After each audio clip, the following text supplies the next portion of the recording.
Reliable news, expose. News with no bias, Expose. Good day, Luzon, Visayas, and Mindanao. Get ready to get the inside scoop on what matters most. Broadcasting from Rizal University, Mandaluyong. We are bringing tons of learning, Living, informative news, trends, and tips that can help students save and improve their focused communication and English skills. this is 101.7, The Expose, your go-to source for all things purposive communication. This is Mikael Aisen Gigante, And this is Shane Nandong, Ambos for the Expose. And now for the headlines. Grammar Docs, Solving Struggle, Experts Advice Reading, and Grammar Tips. English varieties, choices for better communication. Laughing Matters, using humor to conquer grammar challenges. Learning a new language is fun.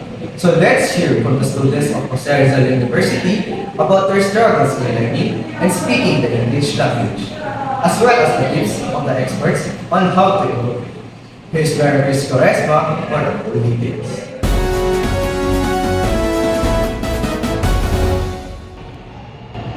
In the Philippines, English has become a common language, with many considering it their second tongue. Most Filipinos strive to speak it accurately and fluently. A recent survey among students at Rizal University sheds light on the areas they struggle with the most in English speaking.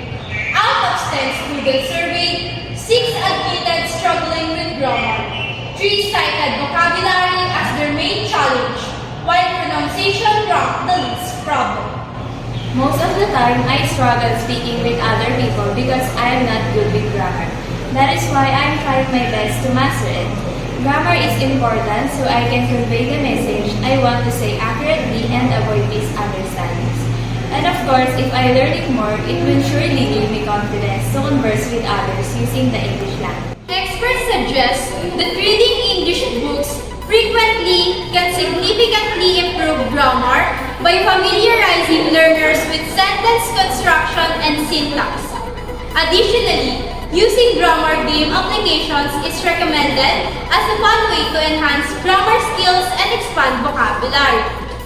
Teachers and professionals stress the importance of taking English courses seriously, as improving fluency can lead to enhanced communication skills, increased career opportunities, broader international networks, and personal growth. This is Chris Quaresma. Back to you guys. Thank you, Mary. And now, let's hear about the different varieties of English and which one your students favor. Here's Lina Esteves for the full report.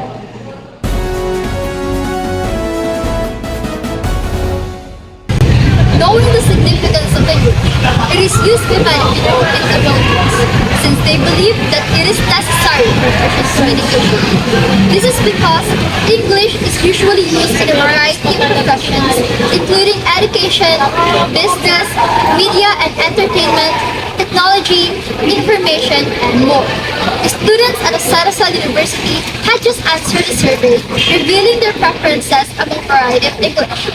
Only a small percentage of respondents indicated a preference for Philippine English, with the majority expressing interest in either American or British English. Aside from the entertainment that I get from movies, TV shows, and online content in American English, it allowed me to adapt their accent, which is why I preferred it since I'm used to it now. Furthermore, it enables me to understand materials better and enhances my English speaking skills, which would open doors for opportunities that will benefit me in my future career. According to experts, knowing different varieties of the English language can enhance communication abilities and increase awareness of other cultures. They advise becoming familiar with a range of media sources and conversing with speakers from different origins in order to explore these distinctions, highlighting the value of learning different English varieties as it opens doors to efficient communication in global context. By embracing linguistic diversity, individuals can enhance their language proficiency and connect with a wider audience, both locally and internationally. This is Lina Esteves reporting. Thank you for that, Lynn. Lastly, let's hear the report of Mercury's Charisma about how we can use humor to conquer grammar challenges.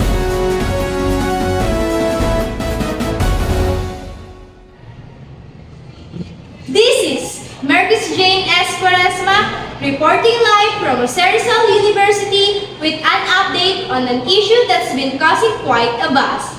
The struggle students face with English grammar and the quest for levity amidst the linguistic labyrinth. As we've heard from Matthew earlier, proper grammar is crucial for clear communication. But let's be real. Constantly scrutinizing every verb tense and dumpling participle can really put a damper on the fun. That's why some students are advising some unconventional tactics to make grammar greatness a laughing matter.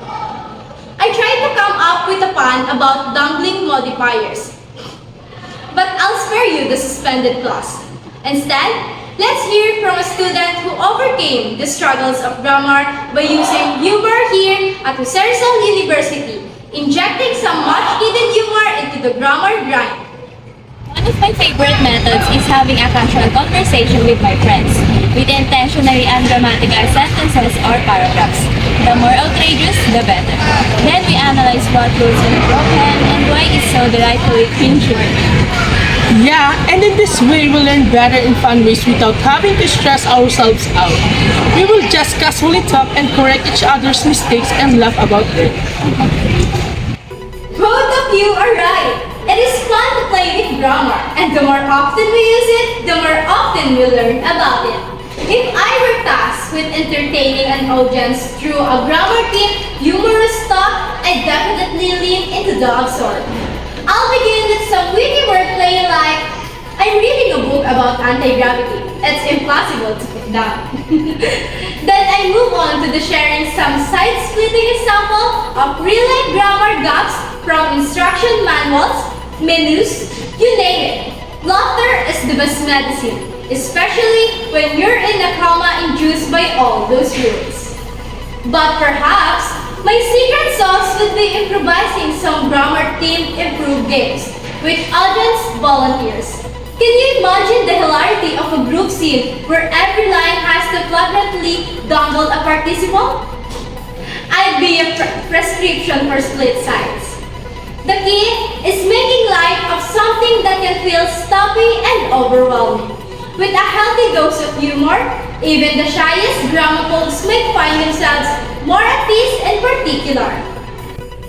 This is Marcus Jane S. Quaresma, reminding you that the profound bands of human laughter transcend even in the strict words of Oxford Thomas, grammar deals for the week.